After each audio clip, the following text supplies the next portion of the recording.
This is Transcendent Knowledge Podcast, episode 11.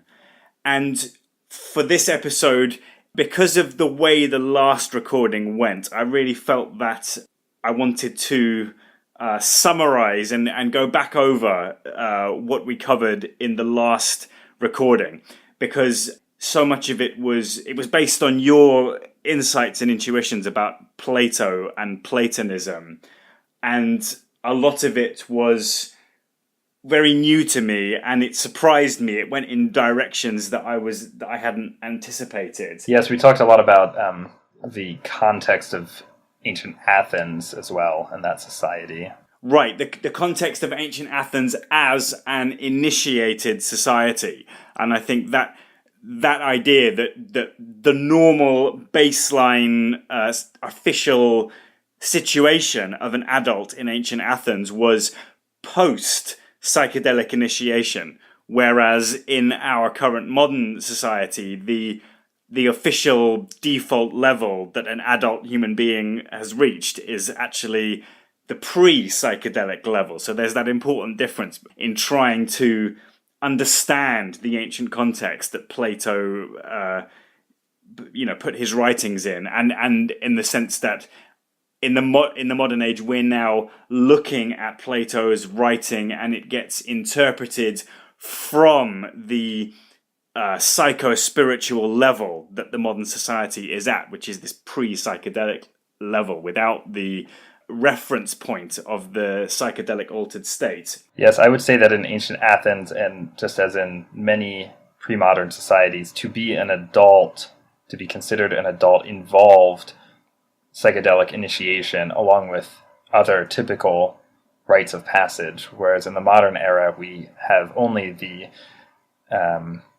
only officially have the rites of passage, and we do not officially integrate psychedelic initiation into our concept of adulthood, into those rites of passage. Right, so we get a kind of phony style of initiation. Michael Hoffman uses the word ersatz, like substitute, a feeble substitute, like a frat house initiation at college or something like that. It takes the place of the authentic psychedelic initiation, but it misses the core element of the psychedelic sacrament and the metaphysical training, and so it becomes just a weakened substitute. Whereas what Plato was living in, and he was the culture that he was immersed in, had frequent, routine, regular access to the psychedelic altered state, and that this initiation was considered to be basically a necessary component of becoming an adult.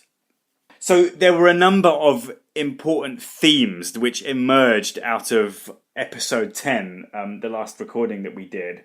And I'd just like to go over some of those. And there was a few things in listening back to that episode that confused me about exactly what you think, as opposed to you recounting the modern official academic line in things. So I felt that that became a bit blurred sometimes, and I didn't quite understand whose opinion that you were really giving about Plato. I see. But some of the really core themes. First of all, one of the major themes that we were covering in the last episode was about the distinction between esoteric and exoteric thinking, which in a broader context, that has really become one of the central themes in this entire podcast, is all different ways of explaining what that distinction involves, what it's all about. The idea that there's exoteric thinking and exoteric interpretation, and then there's also esoteric thinking and interpretation of various ideas and stories and historical phenomena, that kind of thing. And another major theme that came up was the idea of a kind of revising of rubric, like somehow in the official modern worldview, they haven't quite defined the rubrics quite in the most efficient and effective way. And Plato really illustrates that point, because he's taken to be a representative of philosophy and a philosophical thinker. But what really came out in our discussion in the last episode is that Plato is definitely a religious thinker, and that his thinking and his ideas are fully applicable to religion, and that therefore links them to the ego death theory and this radical novel cybernetic interpretation of religion that the ego death theory gives us, and that is perhaps to some extent obscured by the fact that Plato is considered to be a philosopher rather than a theologian or a religious theorist or something like that. That really what he was saying was explicitly religious and explicitly can be linked back to the ego death theory. So I hope that in what follows, those two themes will come out and be a bit better explained. So one thing was that you characterized Plato as a rationality-oriented thinker, and that in a lot of the dialogues that we receive of Plato, he's in dialogue with his interlocutors, and that it takes on a very competitive element. Like there's a certain element of he is competing with his interlocutors and trying to one up over them. I shouldn't say Plato, really, it's Socrates we're talking about, who's engaged in these dialogues. And there's a fierce rationality, a fierce competition to use rationality to win philosophical arguments.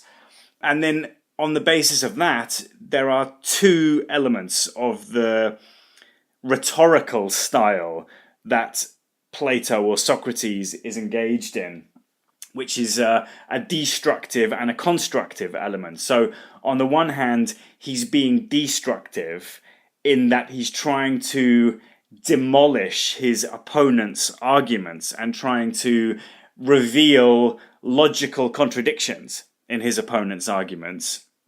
But then also there's a constructive element to Plato's writing, where he's trying to actually build his own ideas separately from trying to demolish other people's ideas. And what his own ideas mainly consist in is the central idea of unity transcending multiplicity, which is really the core element of Platonist theorizing. And also this slightly more convoluted theory of the forms, and how there's a number of different forms existing in some kind of heavenly hyperspace that are casting a shadow into the material world and giving it the phenomenal characteristic that we perceive in. And I mean, typically that's taken as an ordinary state-based argument, and it's quite neat. It works out as quite a neat philosophical thought experiment that in the ordinary state of consciousness, we perceive physically a lower degree of perfection or a lower degree of unity than we can perceive mentally. And that's really one of the core ways that Platonism is expressed in the philosophy department, is to spell out the difference between physical perception and mental perception. So I mean, a main example of that would be that everybody knows intuitively what a perfect circle is, for example, to give a geometric illustration of the principle. You know what a perfect circle is because you can see it mentally. Like, you can understand the concept or the form of a perfect circle with the mental eye, the eye of the mind that can see the ideas.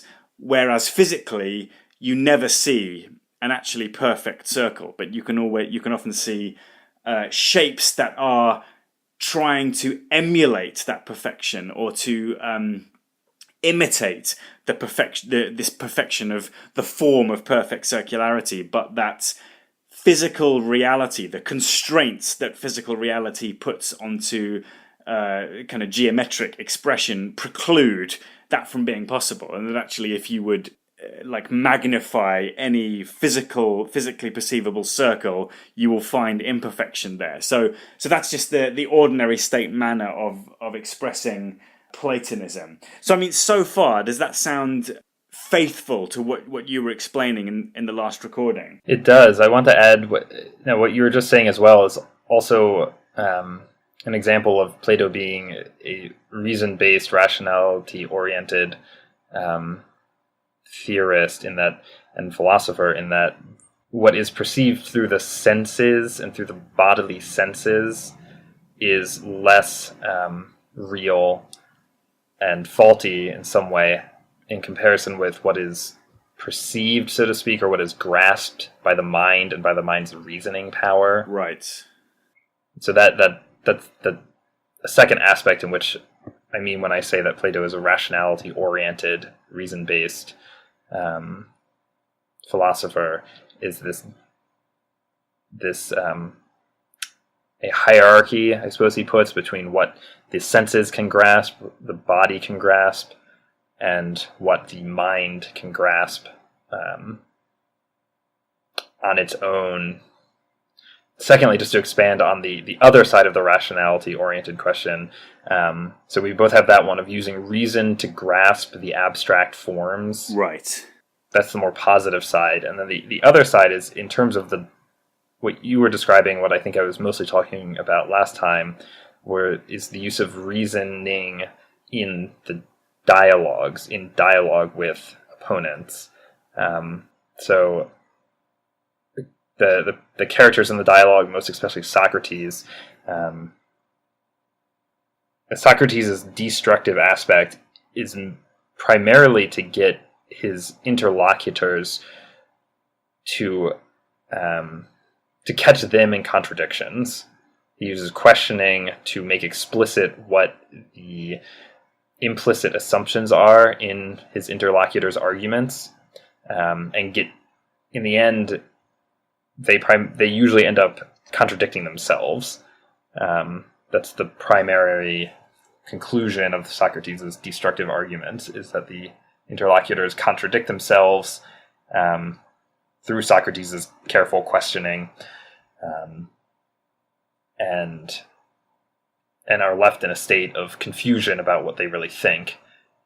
And then similarly, Socrates' more constructive arguments still have, even as he's giving long speeches, they often still have a dialogue style in which he will ask the person he's talking to, do you agree with that? Or what do you think? And it's often kind of a topic of parody, because Socrates there's this kind of just this chorus almost of, yes, Socrates. Oh, very much so, Socrates.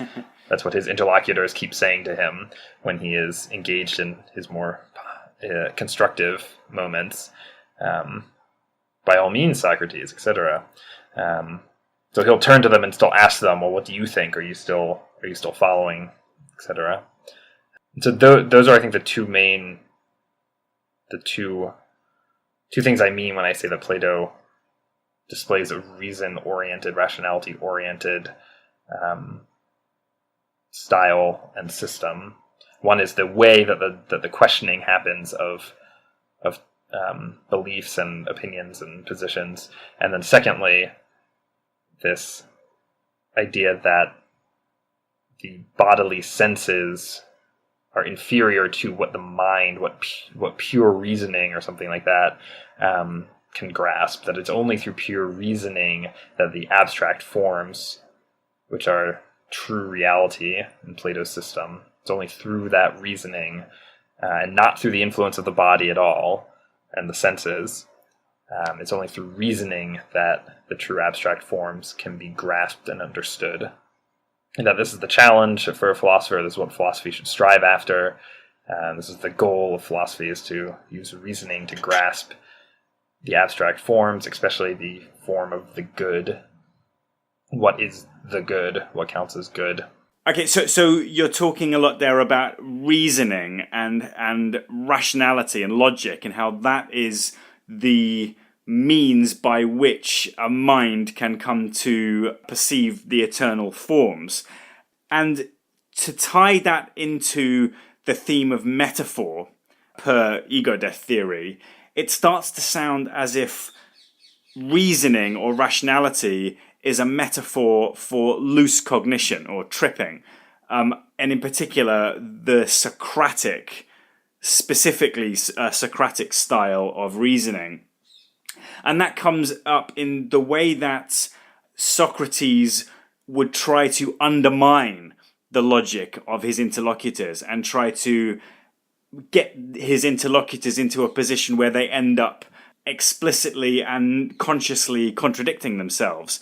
And I think it's that undermining quality that sounds reminiscent of what loose cog does. And so much of the extreme, traumatic experience of world model revision in the psychedelic altered state is precisely a process of being undermined by some kind of higher philosophical idea and ending up kind of tying oneself up in contradictions and realizing that the way that one was previously thinking is mistaken. And it's precisely the logic of egoic agency or self-steering cybernetic self-determination is precisely what's being targeted. Now, that is never, as far as I know, that's never something that is explicitly the target of this Socratic kind of deconstruction, but it lends itself to a metaphorical interpretation that way, in the sense that what his interlocutors are doing is they're having this argument with an angel, which is like what Jacob the prophet tried to do, trying to win at a wrestling match with an angel, and ended up being fatally overpowered by this interaction. And it's a similar theme that is emerging in Socrates, that he's trying to fatally overpower the logic of his opponent. So, I mean, do you agree that it starts to sound like a metaphor for loose cognition in that sense? I agree, and there are places where Socrates' interlocutors complain to him that he's making everything, he's making them freak out, basically. To draw on your name, he's undermining them, and they don't know what to think anymore. He is described, and I think there's one point where he's described as a kind of similar to a sort of stingray that zaps the nerve system. Right. There is a speech in the Symposium by Alcibiades, in which he describes how Socrates drives him crazy when he's talking to him. And Socrates had a reputation as well as being kind of magician, a wizard of some sort, with kind of dark charms that he could work through his words. So there are indications of that sort that, yes, exactly as you're saying, that Socrates' dialoguing is this undermining of egoic logic.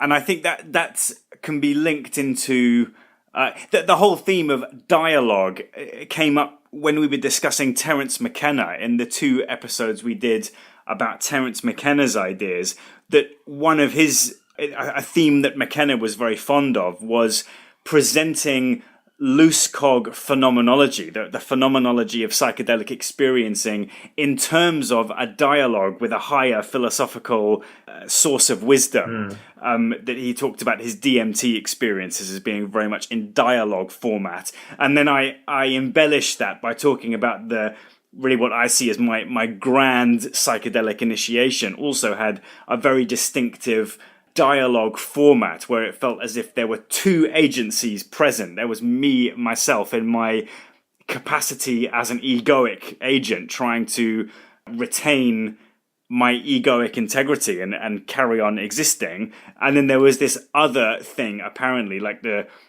transcendent wisdom that was undermining my attempt to do that. So multiple themes that come together, like the idea of loose cognition as a kind of dialoguing experience, dialoguing with a higher power, ties into this biblical theme, as we said, of Jacob wrestling with an angel, and also very much like Socrates dialoguing with his interlocutors. And it was interesting that you gave the the example of the comparison to a stingray, because that's another very, very obvious, very nice, applicable metaphor is electricity, that loose cognition and this extreme loose cognitive experience of world model revision can feel like being electrocuted, or like being, having millions of volts running through you, erasing all of your old programming to make way for this new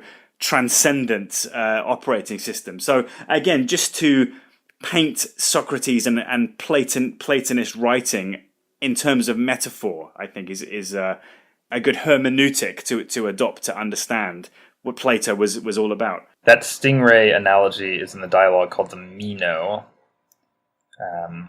just for our reference. And yeah, it reminds me as well, how we often talk about the ego-death theory as an explanation for religion, but the ego-death theory also, in the sense of a dialogue with the self and of revealing the logical contradictions of egoic power, the ego-death theory is also philosophy in that sense, in the very Socratic, Platonic definition, in that in the altered state, when we're really pursuing full logical consistency, we put the ego on trial, so to speak.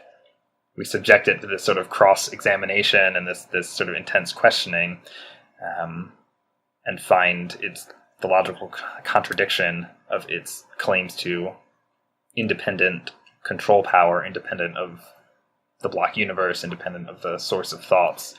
And so just reminding myself and us of that the ego-death theory is philosophy just as much as it is religion. Right, absolutely. Yeah, it's the specific philosophical issue is mainly free will and determinism and compatibilism and the interaction between those two positions. And very loosely speaking, it's the idea of transitioning from a free will based mental operating system which postulates ego as a fully independent, fully self-determining, self-sufficient entity, to this deterministic model where there's a higher power, which is either some kind of higher god that holds the puppet strings of ego like a marionette, or just simply the deterministic idea that the future is already fixed and therefore the ego doesn't have any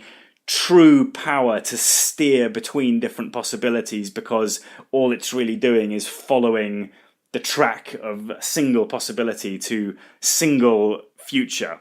So really the major theme here is how Plato and Socrates can be interpreted using the lens of metaphor, which is obviously prominent major theme in the ego-death theory. And I think that a number of ways of doing that, a number of metaphorical readings of Plato emerged in our last conversation. And I just want to run through a couple of others of those. So we've covered this first one as the idea that Socrates' deconstructive rhetorical style that he would adopt with his interlocutors looks like a metaphor for loose cognition, causing people to freak out and question their fundamental unexamined assumptions. And there are other examples as well. So one of them which came up was obviously the cave allegory. And obviously that is spelled out right there in the title. It's called the cave allegory. So it's meant on the surface to be interpreted as allegorical or metaphorical or non-literal. And it provides a good model of how a person can go through a mental transition. They can receive some new information in an altered state of consciousness, which causes them to revise their preconceived ontological notions of how the cosmos is structured. And that comes across very clearly and very classically in the cave allegory, where you have a group of people who are stuck at the back of a cave and perceiving shadows on the rear wall at the back, and then they have a blinding, overwhelming experience when they rotate their head around to see the light coming in at the entrance of the cave, and that in doing that, it changes the way that they understand what the shadows are. And so obviously the cybernetic interpretation of this would be that the pre-initiate, who is chained at the back of the cave and has never seen this altered state perspective of the blinding light of the sun coming into the mouth of the cave and casting shadows, they would look at the shadows moving on the cave wall, and in particular they would look at their own shadow, and the shadow, when they talk and when they think, they can see the shadow going through the motions of doing this talking and thinking, this self-steering cybernetic agency. And because that was the only perspective they had ever had, they would assume, first of all, that they would assume an identity, personal identity with the shadow. They would think that they were the shadow. And secondly, that they would interpret this apparent self-moving of the shadow as a literal self-moving. So it's equating ego with a shadow. And I think that that's a useful analogy to understand the way that Michael Hoffman has emphasized in his writings not to make the mistake of simply dismissing ego as 100% unreal, like unreality, nothingness. It's not a very helpful theoretical perspective. It's not a very helpful intellectual discipline to try to do that. And it's a trap that a lot of New Age thinking falls into very unconsciously, is in saying that the ego is literal nothingness, just absolute non-existence, and that all there is this God and the bright light. It doesn't provide a satisfactory explanation of the mere appearance or the apparent reality of the egoic steersman in doing that. But I think that Plato does. Plato's shadow analogy in the cave allegory is a good analogy, because you can say the same about a shadow, that it's not quite real, but it's also not quite unreal. And it would be a mistake to just say that a shadow is... It wouldn't really make any sense to say that a shadow doesn't exist, because you can look at a shadow and you can point to it and you can agree with other people that there's something there that needs an explanation. But it turns out that the explanation for the shadow is it's a lacking of something rather than a presence of something. So a shadow is what you get when you remove the light from something. So it's a word that often came up when I was studying this at university. In the official academy, they used the word privation, which is just a fancy way of saying like a lack of. And that comes up a lot in talking about Plotinus and Neoplatonist ethics. You talk about, for example, Neoplatonist ethics says that evil is simply a lack or a privation of goodness rather than a positive reality in itself. So, in other words, what I'm saying is that the shadow metaphor in the cave allegory, it provides the same idea which Michael Hoffman has repeatedly emphasized in his writing and his recordings, that it's a mistake simply to call ego non-existent, and that it has some reality, but that its reality is like that of a shadow. So does that make sense in terms of cave allegory? It does. The people are chained to a wall in the cave, so they don't recognize that they are chained, and they're watching the shadows in front of them, of themselves and of other objects and things that are being, like, it's like a shadow puppet analogy, that are being paraded around, and they think the shadows are the real things. And there's a loose cog metaphor as well, because they're chained in their normal forward-facing perceptions. And Plato is not explicit. He doesn't say what causes the chains to loosen, but suddenly, for some of them, the chains loosen and they're able to turn and look back and see what is causing the shadows to appear. Initially it's a fire at the back of the cave, and there's these kind of shadowy, there are these people back there kind of moving the items around, moving the shadow puppets around. But the true philosopher will notice the light at the back of the cave from the true sun, and will ascend up to that. And so it's kind of, there's the analogy of exploring this whole realm of the altered state, and will in fact find the light of the sun overwhelming at first, and have to only look at it through various intermediaries. Once up at the top, kind of seeing another shadow of a tree or something like that, a true shadow of a tree, and or seeing the sun in the reflection in a pool, before the philosopher can work his way up to actually viewing the sun itself, the true ultimate source. And yeah, the cave allegory is great in a number of ways, because I'm thinking now, once the philosopher comes back down to try to tell the other people who are chained up down at the bottom, they don't believe the philosopher about what he's seen, and call him crazy for doubting the true existence of the shadows. And if he's insistent enough, Plato writes, as Socrates say, they will tear him apart for his craziness and for trying to get them to change their ways, which seems to be a kind of glum reflection on the trial and death of Socrates on Plato's part. Whilst also serving as a metaphor for loose cognition and the phenomenon of splitting of representation and reference. Exactly, it was being torn apart. Which is another way, as well as there's these various metaphors that are emerging. One is being electrocuted. Here is another one of being torn apart, ripped to pieces.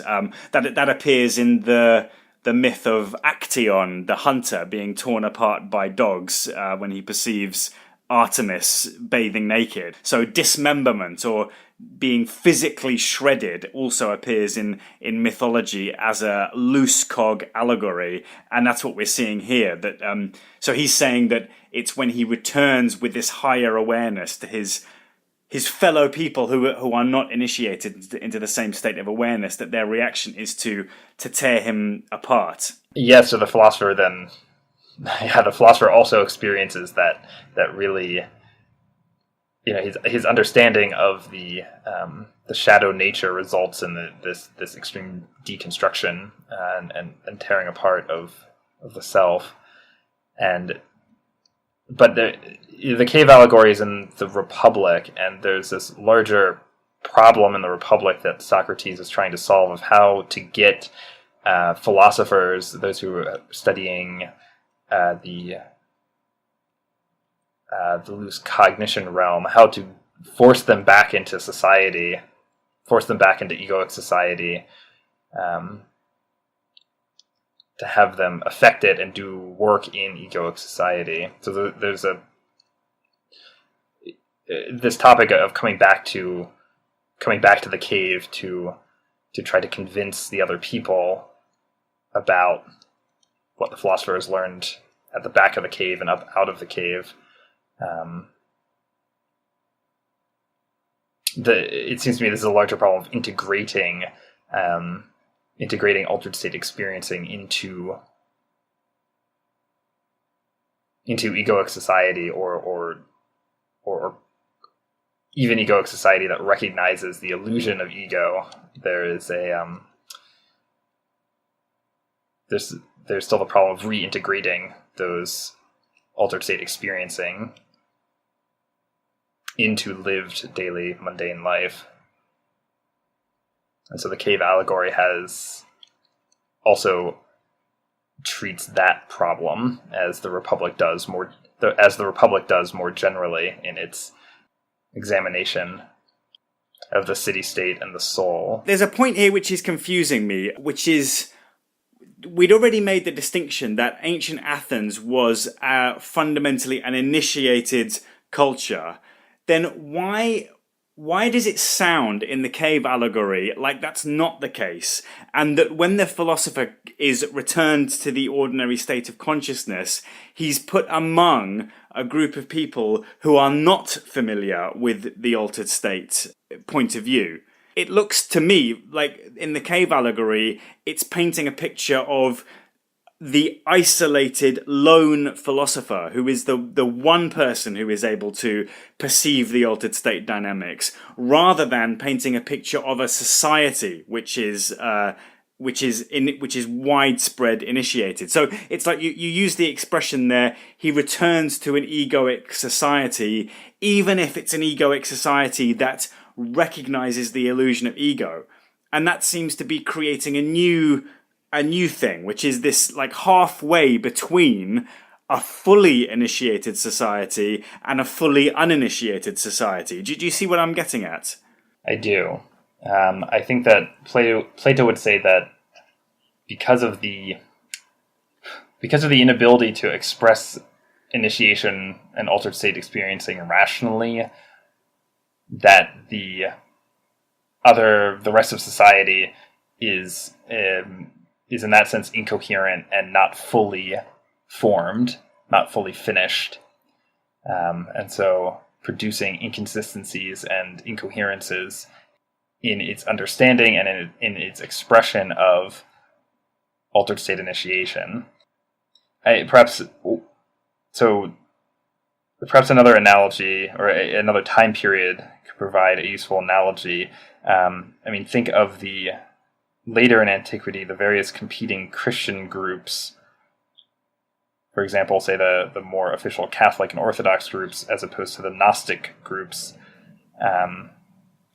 who were competing with each other about what the true interpretation and the proper setup, proper description of Christianity. There is an intense battle between them in which they cast the other side as being completely ignorant and unknowing of true divinity, of being heretics, of not really getting true divinity. But both sides nonetheless had authentic initiation. But in their rhetorical battle, they would present the other side as being completely ignorant free willists, egoic free willists, and present themselves as having the true divine understanding. Right. Okay, so in terms of the cave allegory, it's the people who the philosopher returns to in the cave are the ones who are being painted as being completely ignorant in the context of what you have just said. Yes. Right, so that doesn't reflect necessarily a social dynamic where only a few people have the psychedelic initiation. It more like reflects a dynamic where, let's say, everybody has the psychedelic initiation in their passageway into adulthood, but there is a certain interpretation, the Platonist interpretation of the psychedelic transformation, which is not widely integrated, even though the standard form of psychedelic initiation is. Does that sound right? That's how I think we have to understand this, because if we're going to take the data that psychedelic initiation was normal and on hand, for example, at Eleusis, at Symposium drinking parties, but then we have Plato depicting the philosopher as a rare figure who is the only one to really gain true knowledge of the divine realm and of how things really are. I think we have to interpret it. I think to make sense of those two those different data points, I think we have to understand a certain degree of unfair, I suppose, of distorted description on Plato's part, distorted picturing or distorted depiction of the rest of society, the level of knowledge of the rest of society. Now, a more generous interpretation, I think, is what I said, that more generous to Plato is that he would say, well, these other systems, the Symposium drinking parties, the Eleusinian mysteries, magic, things like that, they do not provide they can't describe explicitly in the way that I can, Plato, they cannot describe explicitly what the altered state is all about and what divinity is all about. And so they produce ultimately incoherent systems, ones that are not, they may have the imagery and they may have this sort of vague, ineffable power to them, but they are deficient because they cannot talk explicitly about what's going on. That's what philosophy provides. That's what Plato, provide, is this explicit description of divinity, of loose cognition, of the ego and cybernetics and things like that. Of course, he didn't use those terms, of course, but we're coming at this with our post-ego death powerful explanatory framework. Right, so what we're doing here is trying to come up with the most efficient translation of Plato and the various themes that occur in Plato. And it seems to me what you're saying now is that when we look at the cave allegory, we need to be very careful about how we do this translation, and in particular the kind of translation that I had in mind, which seems very obvious, is that the philosopher turning his head round to see the fire at the entrance of the cave, that looks like standard loose cognition, but taken to be something fairly rare, given that it's specifically painted as being an individual who goes through this transition. Yes. Among a number of people who do not.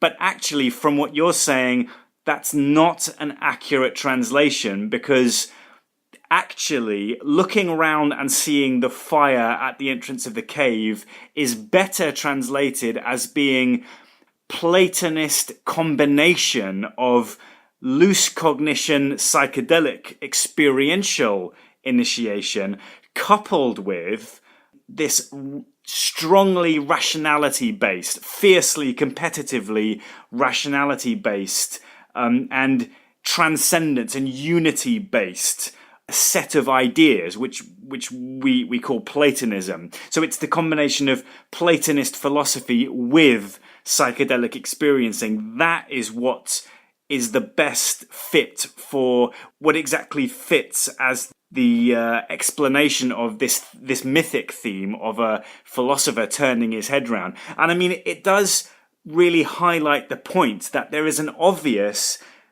piece of information missing from the cave allegory. And you mentioned it in passing there. You said how Plato doesn't actually say how the philosopher turns his head round, how the chains come loose and he's able to gain this additional point of view. There's no mention of drinking a brew or anything like that, or indeed of being enlightened with a certain set of philosophical principles. So it leaves that open to interpretation, in other words. And it's easy to go wrong in that interpretation and look at it from a more minimal or moderate psychedelic theory of ancient culture by saying that he's saying that psychedelic initiation is rare. What he is saying is rare is the coupling of psychedelic drug initiation with the appropriate philosophical training. Do you think that's right? Yes. No, thank you for putting it that way. I agree. And I think that, I mean, an analogy to draw from the Ego Death main article that I would like to use here is Michael Hoffman makes the argument and the case that when we're reading the New Testament, Christian writings, we need to understand that in the Roman Empire context. This is not simply a point that Michael makes, but it's something that he capitalizes on and really hammers on, that the New Testament writings are a rebuttal, they're cultural commentary on a Roman Empire context. And so when we read about the miracles of Jesus Christ and the actions of the apostles and things like that, we need to understand that not in an isolated context in which there were no miracles or anything happening like that, but we need to understand that in the Roman imperial context and the religious political hierarchy of the Roman Empire. So similarly, I think with Platonism and Plato's writings, I guess I'm trying to build up here the case that it's a similar sort of rebuttal or cultural commentary within the culture of ancient Athens, where initiation or psychedelic experiencing was widespread. Right. But so what Plato brings to that culture is, yes, this rationality-oriented system that views the other. He views the other frameworks for interpreting the psychedelic experience as insufficient or incoherent or producing a mindset that is incoherent. Now, when we talk about authentic initiation was present in ancient Athens, I guess we need to define more clearly what we mean by that, because from our point of view, we have this very post-ego death, we have this very clear understanding of the dynamics of free will and determinism, eternalism, and a very powerful conceptual vocabulary for talking about that and for distinguishing that in our experiencing. But if we're talking about the Eleusinian mysteries or symposium drinking parties or ancient poetry, or medicine or magic, all these other things, the conceptual vocabulary for talking about that experiencing is limited, or is far more image based and far more metaphor based, and I think it's that lack of a clear, coherent conceptual vocabulary that Plato is attacking and trying to provide his own superior vocabulary, superior system, superior imagery, that is a more clear, more coherent system, and also, I suppose just more clear, more coherent system. There may be also, I don't know if there's kind of cultural, a kind of cultural game going on where he wants to win at all costs, or he wants to set up a certain political order. That's a more open question. But I think when we read it, when we were reading the cave analogy, and or other claims that only the philosopher understands the divine, I think it's precisely the way you were summarizing it, that is a competitive claim. Right. We shouldn't necessarily take that as being the truth, that only the very few philosophers had access to the altered state or to divine wisdom or something like that. But in the way that Plato describes it and the tradition of philosophers describe it, that's like inherent in the philosophical tradition, is this claim to exclusivity. Right. Does that make sense? Do I need to summarize that further? So what we're saying, this is really helpful, because, this is exactly what I was hoping would emerge out of what we're doing here, by really hammering out exactly how we understand these ideas and exactly how we understand their relation to the ego death theory.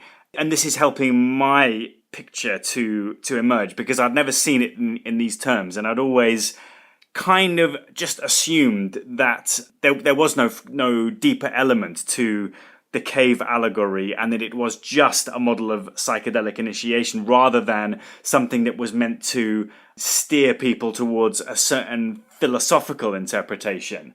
So I was very glad that you brought up the subject of Christianity, and in particular Michael Hoffman's interpretation of Christianity as a political rebuttal to a situation that was already present and already the background situation that people were living in at the time that these stories were first written down and became part of the cultural folklore.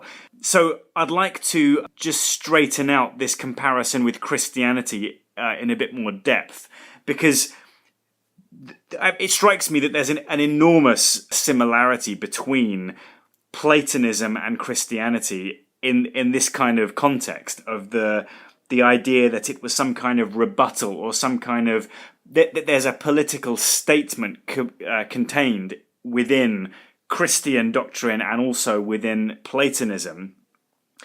But in terms of the way that Michael Hoffman characterizes Christianity, he says that the situation that Christianity was reacting to was a honor-shame hierarchy which puts Caesar the emperor at the top as the ultimate executive commander who is divinely appointed as an individual, and then this grand hierarchy of society with the crucified rebel slave like Jesus at the very bottom of the hierarchy.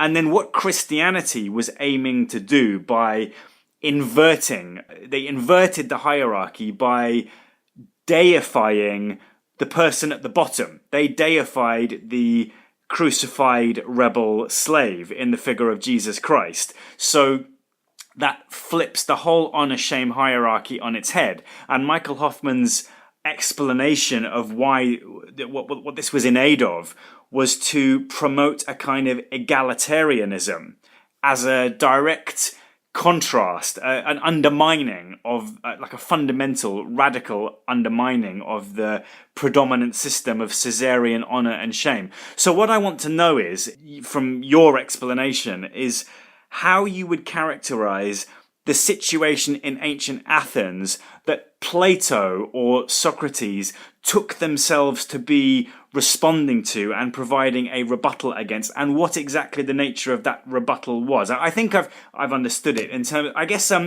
allow me first to try to say what I've understood of that situation is that Plato saw a situation where people were undergoing psychedelic initiation, but they were not efficiently and ergonomically integrating and understanding that what that psychedelic initiation entailed. And in particular, they did not have a good, efficient command of reason and rationality, and they didn't have a good, rigorous, robust set of philosophical principles to apply to understanding the altered state. And that he was coming along, therefore, with this model of oneness, transcendence of multiplicity, that kind of thing, in order to explain psychedelic initiation.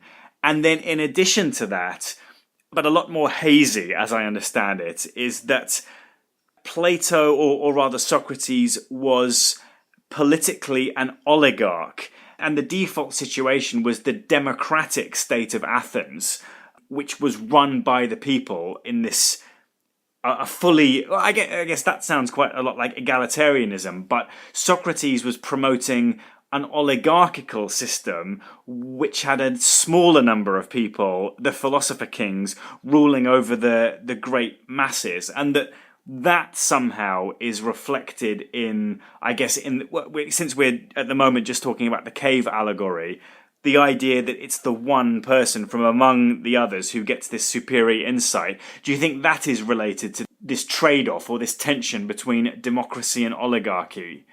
The topic of Plato and his political interventions is,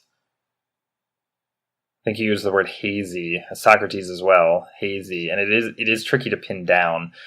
So I will do the best that I can at the moment. Yeah, we're describing two sorts of interventions that Plato is making. One is in the conceptual system of interpreting the altered state. Right.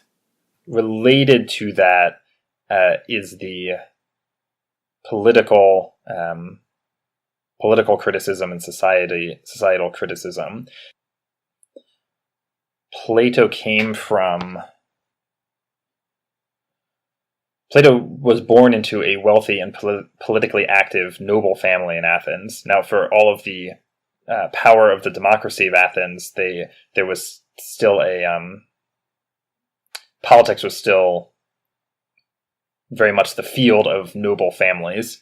They're the ones who produced the majority of the influential politicians in the 5th and the 4th centuries. Plato also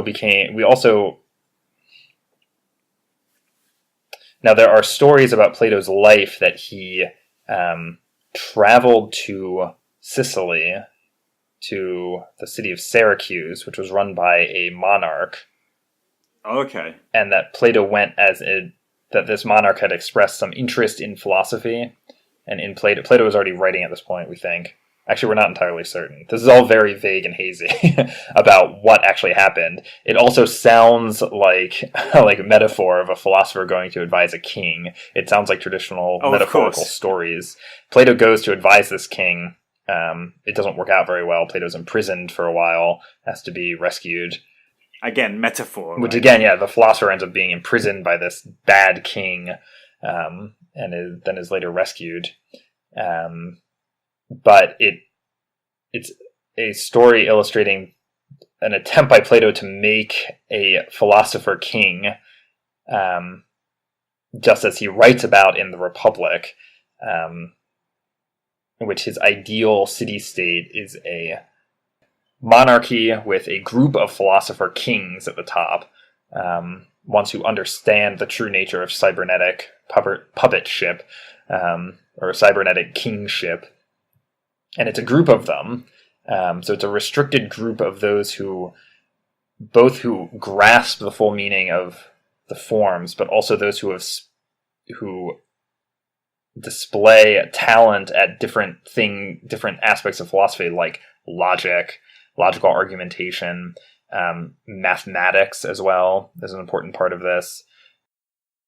Also, would you say that the unwillingness is an important component of these people? Oh, yes. Yeah, the unwillingness to engage. Yeah, that's this great bit of metaphor play about they're fit to rule because they don't want to rule. And so we need to create this state system in which they're forced to rule. So it's a metaphor for cybernetic nullification of egoic power. Yes, that they're unwilling to be kings, and yet they are. Below them... Unwilling to will, you could say. Yeah, unwilling to will. Thanks to their knowledge of the divine realm of the forms. Right. And below that, in Plato's ideal city-state, is what's called the guardian class, and these are the warriors. And then below that are kind of the mass of workers. And this corresponds to the way that Plato divides up the soul, that there's a reasoning part of the soul, which is the rational philosopher kings. There's a kind of courageous or honor-loving part of the soul, and those are the guardian warrior class. And then there's the kind of desirous part of the soul, the one that follows the bodily appetites, and that's everyone else in the society, the kind of who should just be put to work. So in saying this, are you acknowledging and assenting to the idea of Platonism containing a literal political rebuttal in the same way that Christianity does, according to Michael Hoffman's interpretation? To be honest, I've always not known quite what to think, because it's very unclear whether Plato actually, for example, did this intervention in Syracuse. We have our source for this are this specifically a letter.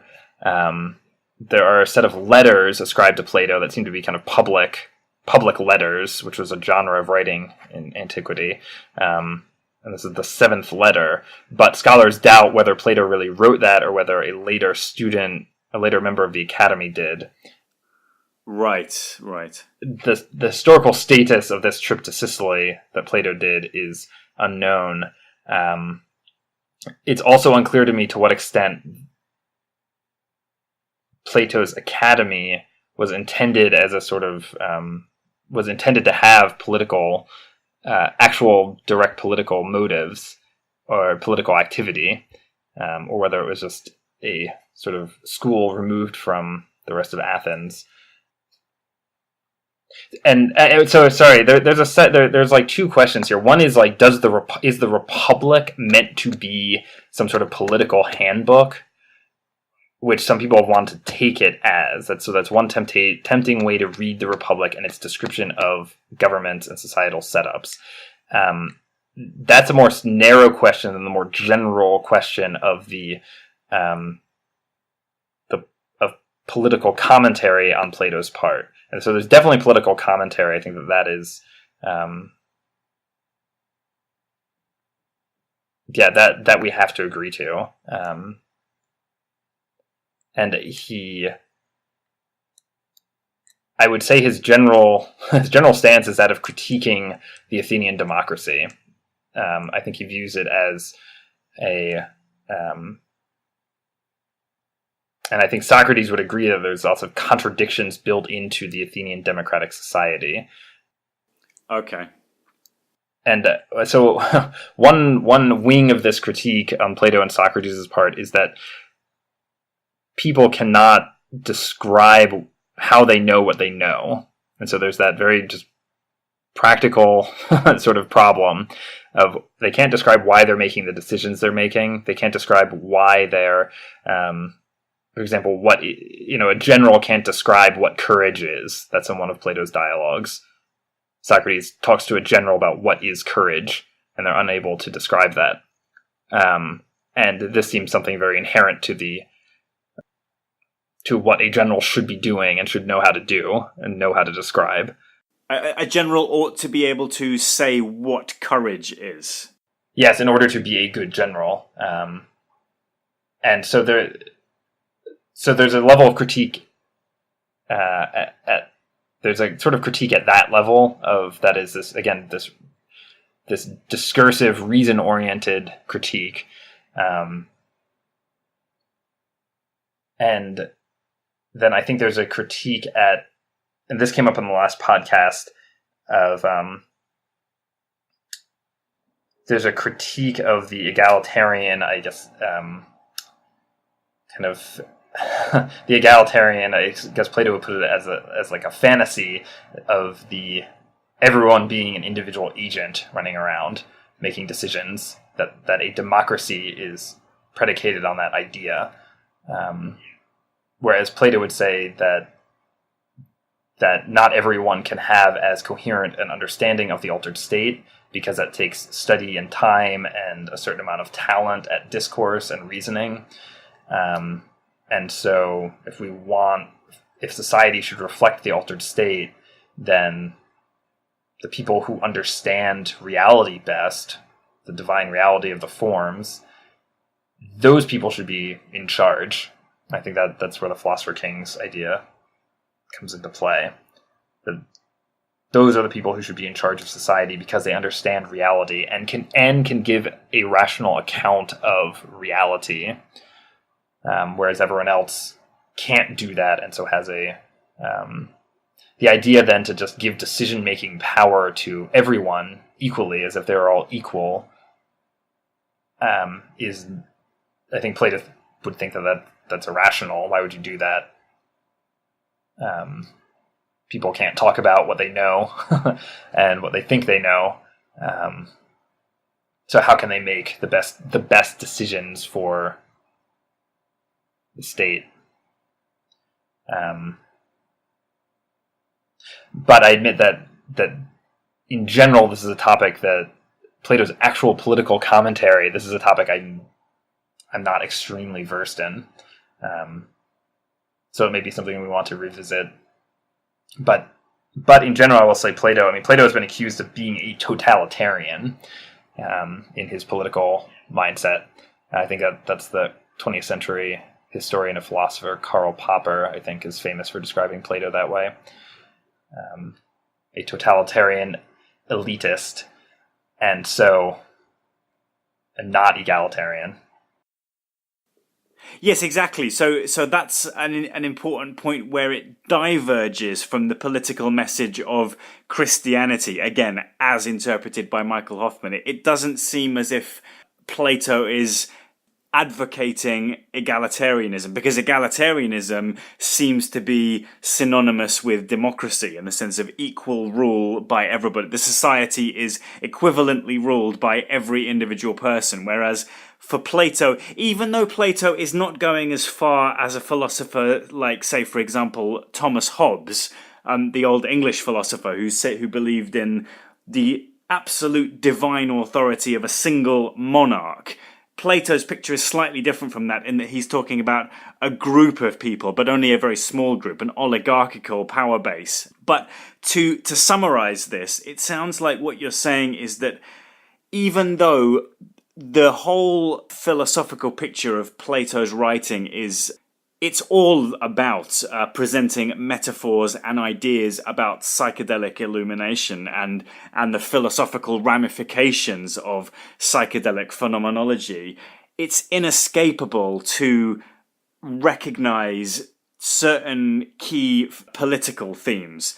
But there is an open question mark, and I think this question mark is perhaps destined to remain over exactly how Plato interpreted those political themes himself and how he intended for his readers to interpret these political themes, and in particular to what extent they should too be regarded as merely metaphors or analogy, and to what extent they should be taken seriously. And it was actually something that you mentioned in our last recording of how he actually says explicitly somewhere in the Republic, when he's introducing the idea of the cave allegory, and also the idea of the ideal and the non-ideal city-states, that he actually says this is an analogy, and he's very clear and explicit about that, and how it's part of the symptom of the modern misunderstanding, the modern altered state naive category error that is constantly applied to Plato, in that if you study political philosophy in the academy nowadays, you will be taught about Plato's political model, his political ideals of oligarchy over democracy, as if they were intended to be taken absolutely seriously and literally as an actual political treatise. But as far as you and me are concerned, we need to take that with a pinch of salt and hold a concrete political interpretation of Plato somewhat at arm's length, rather than getting too wrapped up in taking that literally. I mean, to bring in that analogy with early Christianity that we discussed, and the New Testament's rebuttal of the Roman Empire, it's also trying to look at what the social movement of Platonism it's actually amounted to. It's probably a far smaller number of people than the social movement of early Christianity. We're talking about people joining the academy in Athens, Plato's school, and probably also from probably not a very large number of people, I would say, but it's nonetheless quite influential on intellectual authors later on. You have the academy becomes one of many philosophical schools, kind of established philosophical schools in Athens, that Athens later in antiquity became a kind of university town where people would go just to study philosophy and rhetoric and Greek literature. And the academy is one of many schools there. And was it the first of the many? It is the first. Yes, it is founded as the first kind of separate school. The academy is just the name of the area of just outside of Athens where Plato bought property and turned into a school. But later ones appear, such as the Lyceum of Aristotle. Aristotle, Plato's student, later started his own school, and again, there's just this other region of Athens called the Lyceum, the Lyceum. Epicurus in the next century also bought property just outside of Athens and started his garden. The Cynics and the Stoics were more famous for just kind of lecturing in the city streets. In fact, the Stoics are named for the public portico called the Stoa, where they were known to hang out. You're talking about these different establishments that were eventually created. Were they also in competition with each other in the same way that Socrates is depicted being in competition with his interlocutors? Did these academies then engage in kind of mutual competing over supremacy of ideas with each other? Yes, absolutely. Absolutely. Yes, Aristotle in competition with the Platonists, for example, Aristotle and his students. The Cynic philosophers were very much in competition with the Platonists as well. The Stoics and the Epicureans. All these schools had conflicts with each other, of various sorts. But of course, would also borrow from the various schools as well. So there are Platonist elements in Stoicism, for example. There are Epicurean elements in Stoicism. There are all these sorts of things. And that's a much larger topic and more... But there was one other point I wanted to make about the political elements of Platonism, is that it has been... Looking more historically, it's been both used by monarchs and the established rulers. I'm thinking of some who viewed themselves as philosophers. So in the later Roman Empire, the Emperor Marcus Aurelius, who is an avowed Stoic, but he nonetheless is praised. There's a kind of a panegyric praise of him as someone who has made Plato's dream come true of having a philosopher for a king, or a king for a philosopher. But of course, he is still also the Roman emperor. He is not. It's not a kind of enlightened, necessarily wonderful monarchy. He is part of the Roman imperial hierarchy. The Emperor Julian, who is a relative of Constantine and is emperor after him, right? He's famous as the last explicitly pro-pagan emperor, or anti-Christian emperor of the Roman Empire. And in fact, he works on trying to set up a Platonist or a Platonism-styled hierarchy in competition with the developing Christian Catholic Orthodox hierarchy of bishops. He too has this kind of self-flattery of being a philosopher king. Even as late as the Emperor Justinian in the 6th century, there is praise of Justinian as a true philosopher king. So Platonism can be, linked to the established monarch. Platonism has also been used as a kind of dissident criticism of the status quo, as we see, for example, in Plato. But then also later authors will have used Platonism to critique the rest of their society, whatever the cultural setup is, whatever the political setup is.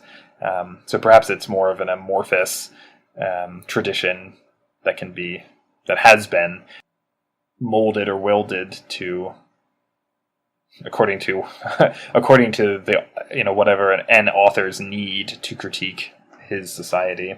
Right, so there's a lot of kind of leakage between these ideas, and they're not quite as fixed and monolithic. But that's an interesting point that you made about this competition idea, because it seems that competition, especially philosophical or ideological competition, was something that was very much a feature of the intellectual background of Plato before, during, and after when Plato actually did his writing. So we see in the very ancient pre-Socratic writings, you have very clear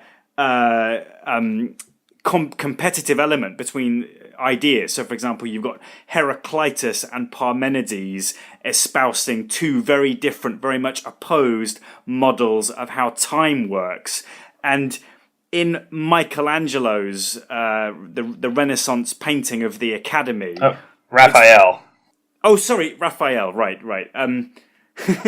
It's very famously, it depicts Plato and Aristotle in the center of the image, and they appear to be engaged in some kind of philosophical dispute where Plato is pointing upwards towards heaven as the basis of ontological explanation, whereas Aristotle is pointing downwards towards the earth, the material realm, as being the basis of ontological explanation. So on the one hand, you have these situations in Platonic dialogues where Socrates is engaging in dialogue with his interlocutors, and he is undermining and revealing contradictions in their respective philosophical positions.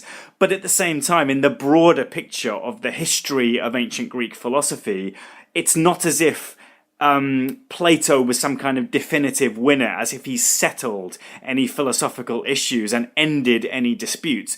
The whole framework of philosophical disputing carried on, we see it in Aristotle continuing to then set up his own academy, and the Stoics having their own kind of local place where their own ideas would be passed around and developed and that kind of thing.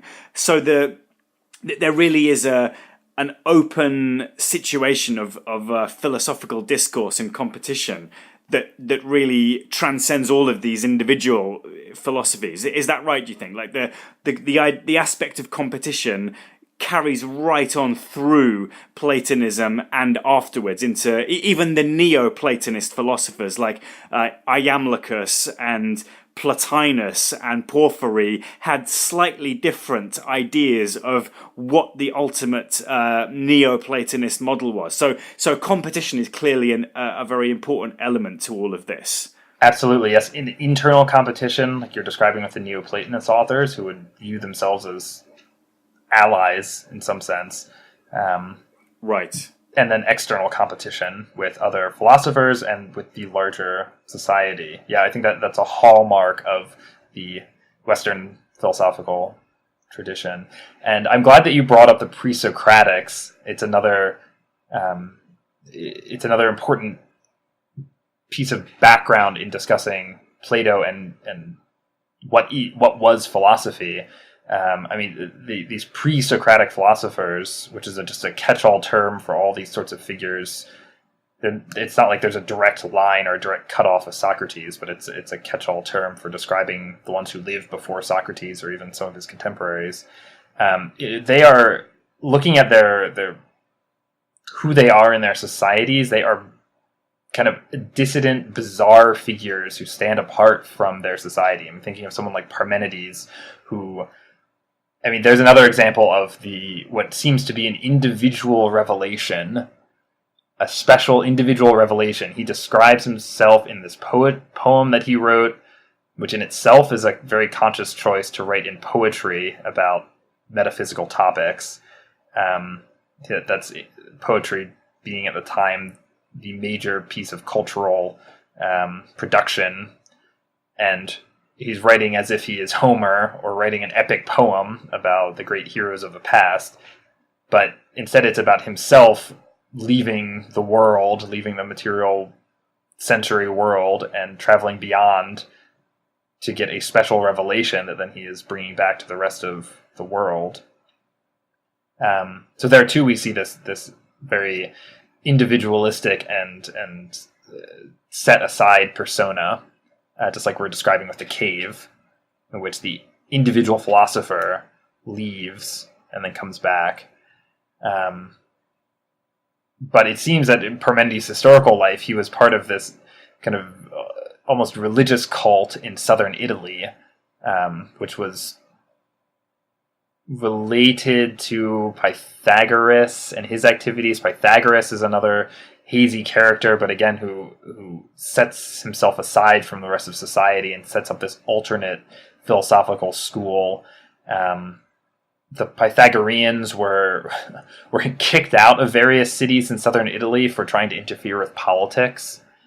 And so that's another... Again, all these things, there's all these rather bizarre dissident figures. That's who the early philosophers are. They are self-consciously different from the rest of society. And so that's an important element in the Platonic, in Socrates and in the Platonic, in Plato and his activities. Philosophy has a very self-consciously independent mindset and presentation. Right, which again is very important to our understanding in terms of trying to avoid making the mistake of seeing psychedelic initiation as the thing that makes a person into a social outsider. You could certainly see it that way in the modern context, but it doesn't really make sense trying to apply that modern way of understanding the position that a psychedelic initiate then plays in his society.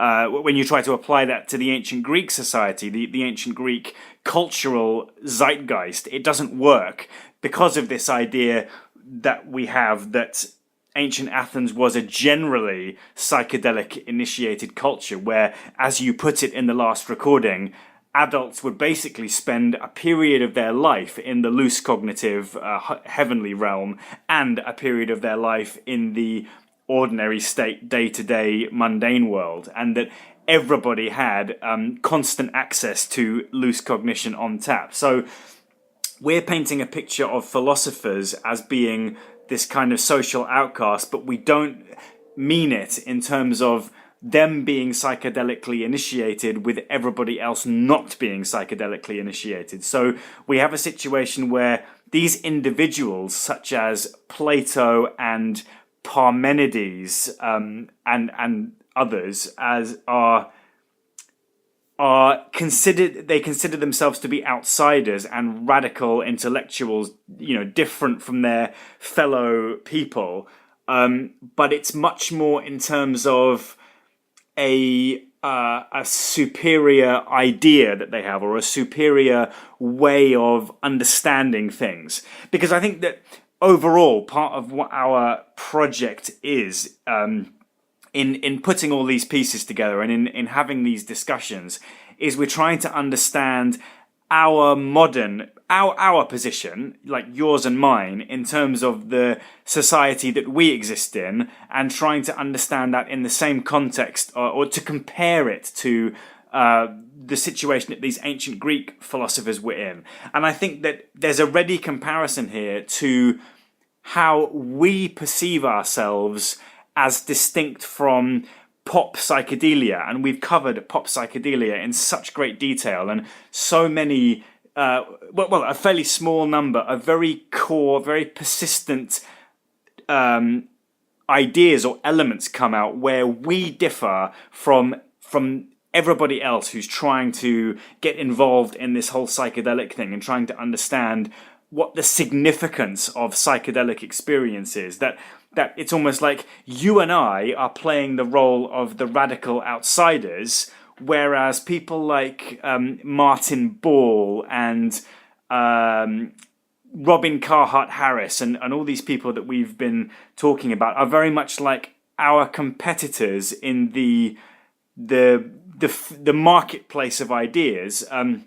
And what we're trying to do is establish a certain kind of explanatory superiority over these other ways of seeing things, whether it's the materialist neuroscience of someone like Nutt or Carhart Harris, or the new age kind of hippy-dippy spirituality of someone like Martin Ball. And then we're coming along and saying, look, there's this guy Michael Hoffman who's got this very clear idea of metaphor for psychedelic revelatory experience of eternalism, which transforms the mental world model.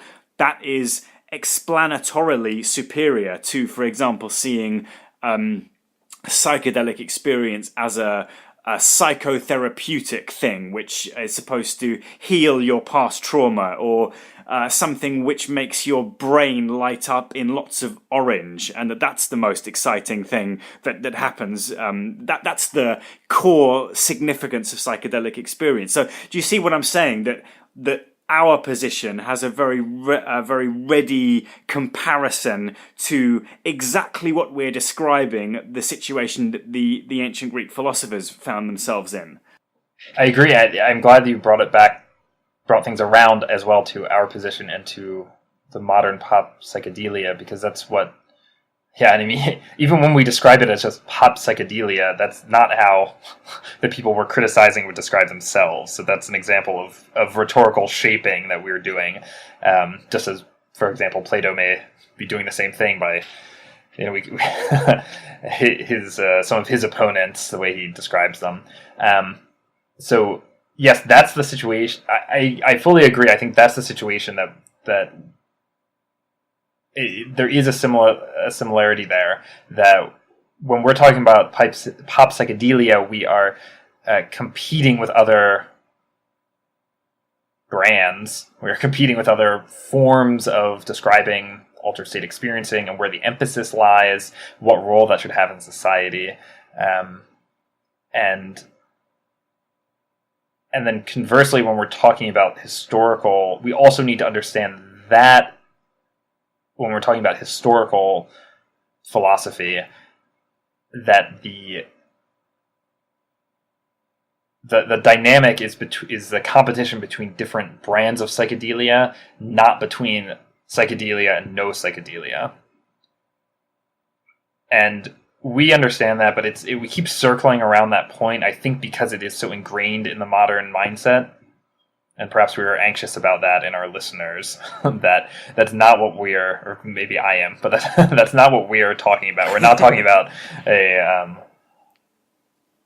pro psychedelia versus anti psychedelia. We're talking about competitions among psychedelicists, among how do we describe psychedelic experiencing, how do we understand it, what's the best way to understand it. And that provides a better way of understanding pre-modern societies and these pre-modern competitive philosophies and other competitive systems. I mean, it's not that Plato or philosophy more generally just wins the day. There are shots fired back from other sides against philosophy, for example. So it's a centuries-long ongoing standoff. There are, to some extent, philosophy, to jump into another topic very quickly, I mean, we're talking about the Roman Empire. To some extent, the Roman Empire's main settlement is to accommodate these different competing traditions. You can be as radical as you want, Platonist, just don't question the Roman emperor. It's kind of the message, and then eventually that results in the Christian rejection. But anyway, that's what the Roman Empire strives to do, is to sweep together these and kind of defang a lot of these competing systems. Anyway, that's a larger topic, but I think again, it seems like we've been circling around this topic of how to conceive of Platonism in its original context, and that I think is a key distinction, that it is a competitive system against other psychedelic systems of the time, and that's relevant for us in our activity now as well, recognizing Platonism that way. That's relevant to us in our understanding of what the ego death theory is and what we are doing with it. Right. But I think that the one important point is that part of what Michael Hoffman is trying to do in interpreting Christianity the way he does, as a political rebuttal against Roman imperial authority, is to try to identify what the modern relevance of Christianity is and where it can be used strategically in the modern context. And the answer to that question is that it has a limited use in the modern context because the context is different, and we don't have the same political issues that were facing the early Christians. And I think you can make the same point about Platonism. So it seems like, from the point of view of the ego death theory and Michael Hoffman's analysis, the modern political issue is precisely prohibitionism and prohibition of drugs. And that did not exist in ancient culture. It didn't exist in the early formative years of Christianity, and it also didn't exist when Plato was doing his writing. So you can see Christianity and perhaps also Platonism as an activist type of force going against the established order, but what we would want from our own modern point of view is a way of doing that, but to go against prohibitionism, some kind of mythological narrative or some kind of philosophical idea that would directly counter prohibitionism. And it seems like what Michael Hoffman is doing, or a very significant part of Michael Hoffman's work, is to bridge that gap between Christian political activism and modern day anti-prohibitionist political activism.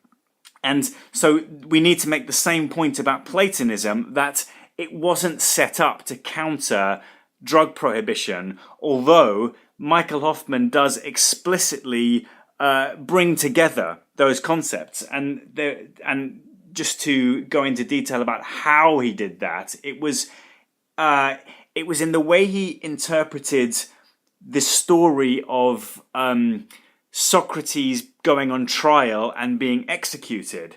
And we've already referred in this recording to the similarity between Christianity and Platonism. Obviously, that's been a pretty major theme of what we've been discussing. And one thing that I recall Michael Hoffman saying is that the story of Socrates' trial and execution is almost like this esoteric knowing wink from Plato towards his audience in saying, look, this is clearly a metaphor. There's a metaphorical interpretation of this, and that story was not meant to be taken literally. And on the face of it, it looks like a metaphor where Socrates, first of all, he's being put on trial for corrupting the youth. So he's being held accountable as a moral, an egoic, responsible agent, and that he's found guilty and he's then sentenced to death by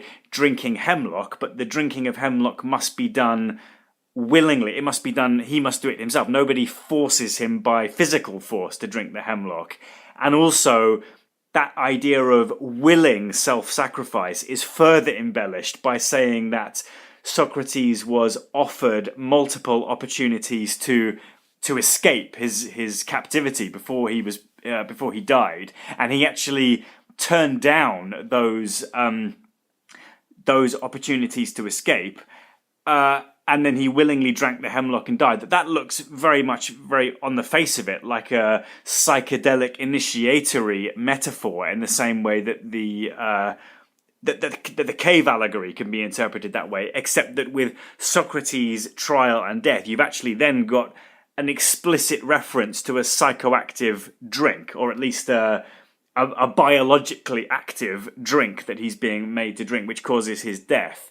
And Michael Hoffman said that it's the way that Michael Hoffman broke down and analysed the nature of the willing self-sacrifice, that what Socrates was saying and what he was going against was the idea that you could have the psychedelic initiation, but then after that, having discovered the nullification of cybernetic steersmanship and the shadowy non-existence of the ego entity, that you then return to the society, but you actually lie to the youth. You actually tell the youth that egoic responsibility is still real, so that you maintain the social veneer of egoic reality, even though you privately, secretly know that it's all an illusion. And I think that's what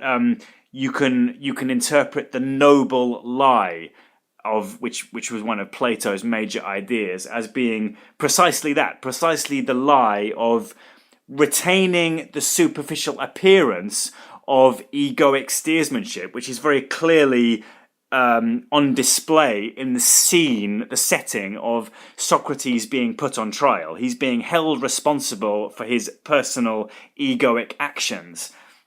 And that what Socrates' response to that was, okay, society, you can do that if you want, but then you have to face the consequences. And the consequence in this situation was that this man, this philosopher, was being put to death as a result of corrupting the youth, which we discussed in the last recording, could be interpreted along the lines of, and this is how Michael Hoffman interpreted it, telling the uncorrupted youth about the lie of egoic sovereign steersmanship, but outside of the official channels of Athenian democracy and Athenian mystery religion initiation. So that the political rebuttal then turns out to be against the idea of this retention of shallow, superficial, egoic agency. Does that make sense?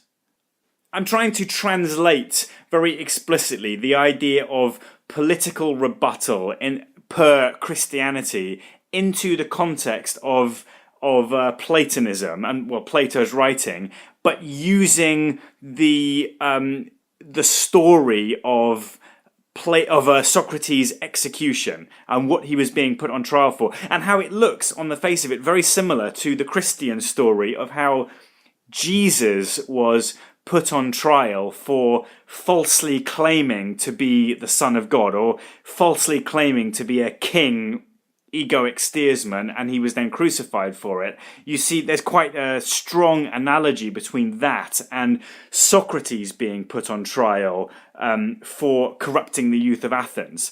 But the idea that, whereas in the case of Christianity, the rebuttal is going against Roman imperial hierarchy, the parallel to that in the Platonist context is that the political rebuttal was going against the noble lie and the idea that it is just and appropriate to readopt the lie of egoic agency even after initiation, and to then build a society that is structured on superficially maintaining the reality of egoic agency whilst privately knowing, because of one's own personal experience of mystery initiation, that actually ego doesn't really exist.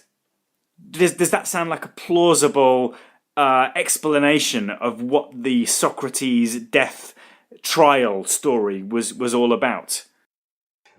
Yes, I think that this initiation of youths outside of the official democratic channels, it's like the democratic channels would strive to inculcate that egalitarian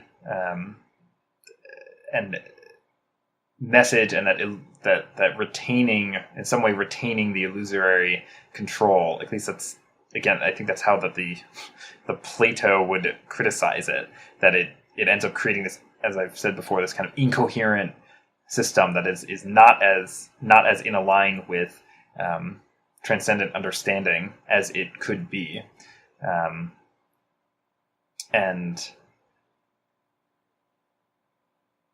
in fact, the way that he depicts democracy in the Republic, in his description of the 5 different sorts of city-states, democracy is one of them. It is the democratic soul. He depicts it as a kind of inconsistent soul that is constantly changing and shifting around. There's always new things going on. There's always newness, and there's an inconstancy to it. And then, so Socrates becomes a threat to that because he is pointing that out. He is providing alternate revelation that does not include the kind of swearing to uphold the democracy. All Athenian youths joined this, had the kind of rite of passage time, this thing called the ephebeia, when they were ephebes, which is a time of life, kind of late youth, early adulthood, in which they joined this kind of almost partly military camp, and that involved a very rigorous, almost indoctrination into defending Athens and defending the democracy. So there were very strong rites of passage meant to shore up and defend democratic institutions in Athens, and so Socrates. Yeah, I think that is a profitable way to read the trial of why he's put on trial. Finally, is because of this anxiety in the democracy that Socrates is in fact corrupting the elite children away from being democrats. But do you think also it's it's the idea of mystery, initiation, secrecy is being undermined by Socrates. Well, especially the kind of the state monopoly on secrecy. Like I mentioned last time, the mysteries at Eleusis by the 5th century and late 4th century had become a state institution. And so the preservation of the mystery there and of the secrecy of it had become a matter of a capital matter, so to speak, a state matter. But I think you're referring a bit more generally to the idea of unveiling no free will and the danger of that is a danger that's especially a threat to democracy, of the Athenian sort of one person, one vote. Well, if in fact you have, and the whole legal system as well, let's not forget, of actually being held responsible for one's actions. If there is no free will, that raises problems of responsibility in a legal context as well. Yes, so it was a difference of opinion about whether or not to tell the truth publicly about the revelation of no free will. Do you think that it's accurate to say that there was a difference of opinion? Yeah, it seems that the democracy is dependent on it being an open secret, so to, something that is only revealed in explicit terms in imagery and metaphor, and it is something that is kept under wraps because of the dangerous implications of no free will, dangerous for society, for a democratic society. Whereas Socrates says, well, we should be revealing this. This should be something we should be learning. It should be public. We should acknowledge that we don't really know anything ourselves, that all of what we know comes from divine forms. Yes, so that is, I think that's the sort of interpretation that Michael is alluding to in the main article, right, where he writes that Socrates was put to death for initiating use outside of the official democratic channels. Yeah, and do you agree that that's a fruitful way of interpreting the scenario of Socrates being executed for corrupting the youth? Mm-hmm, I do. I think maybe we should leave it there for this recording.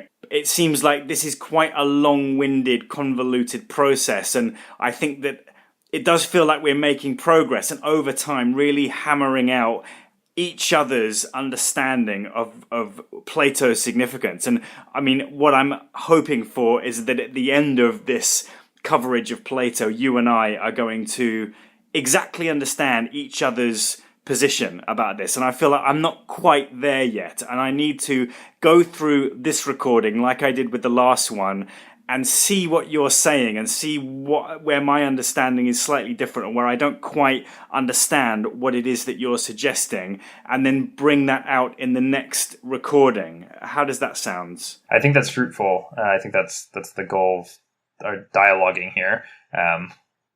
And I think it's fruitful for both of us to be working this out and seeing what the best way to summarize this is. Yes, and I'm hoping over subsequent recordings as we do this, because we can see this is going to take a number of recordings and re-evaluations of what we're saying, but hopefully we will end up at a point where we can both easily summarize what the main issues here and what the main relevance of Plato is for ego death theory, and to be able to agree with each other about that. But it seems from what has transpired today that's going to take a bit more time. So let's leave it until the next episode and kind of recogitate over this a bit more in the meantime. Yes. Yeah, no, I agree. And in fact, I want to, in my thinking, focus more on a point you brought up towards the end of what is the relevance for Platonism for us today in our society? What is its relevance? What can we make of it, given that its context is so different? I mean, in my professional work, I'm so focused on reconstructing and reimagining what the ancient context was, what the original context was for this, that but there's a lot to be said of, well, what do we get out of this today? What use can we make of this for today's society? And of course, that historical reconstruction I view as a step in getting there.